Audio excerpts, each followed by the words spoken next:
Hey guys, Tori Ann Perky here from my homeschool to your homeschool. Today I want to talk about a toy that's super fun that we have played with in our home a lot, and it doesn't really fit into a category of learning. I can't put it in language arts, I can't put it in math. The closest it comes to a curriculum subject is problem solving, which I guess is kind of math, but mostly just the stick-to-itiveness, don't give up type of problem solving.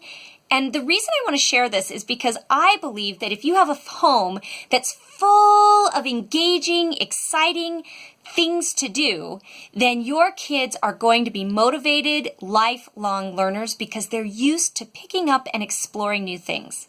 So what's this amazing toy I want to tell you about? Well, it's called Perplexus. And I'm going to be really careful with it because it has this ball in it that makes a lot of noise and I don't want it to overshadow my talking. This is a three-dimensional maze. It's kind of like, have you ever played one of those games where the marble sits in the maze and then you rock the maze back and forth and the marble works its way through the maze? It's usually like a wooden box.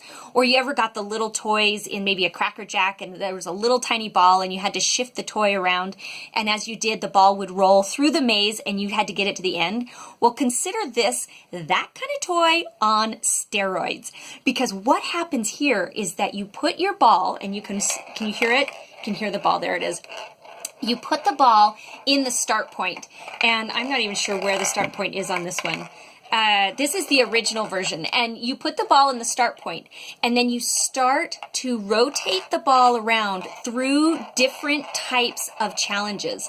And there are ramps, and there are jumps, and there are slides, and you have to move the ball all the way around. And the way the kids know you know where to go. There's the start right there. You can see that.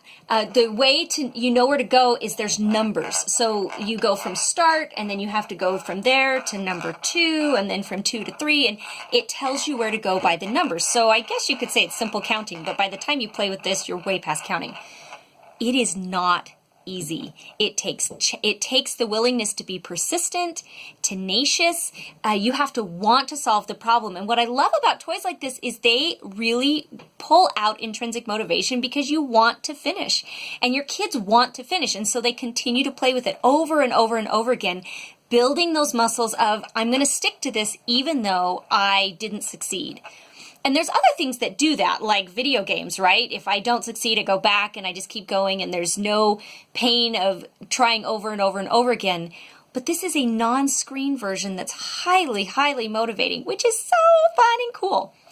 So we originally saw this at a doctor's office and my kids fell in love with it. So we picked up one the next time I was looking for a Christmas gift. Or I think it was a birthday gift, actually.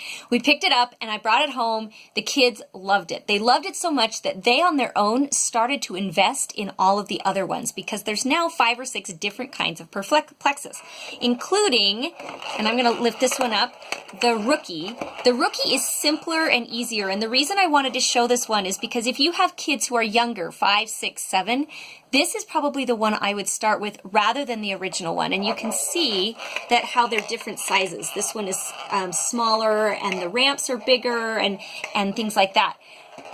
I asked my kids which was their favorite, and they actually said it was the Death Star one. And I said, is that because it's Star Wars? And they said, no, that's because it's just the most fun to do. But they also, so Perplexus has a Death Star one.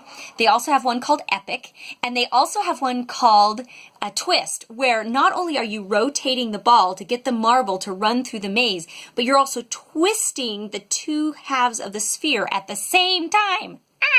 I will quickly admit that I have never actually solved one of these. It's just not what I'm drawn to doing. But I'm here to tell you that all of my kids, learning styles, personalities, and we have a lot of them in our home, they all like this. And they're at a price point that make it super easy to tack it on as kind of like a second birthday gift, or if you need one more Christmas gift and you're thinking, I don't know what to get.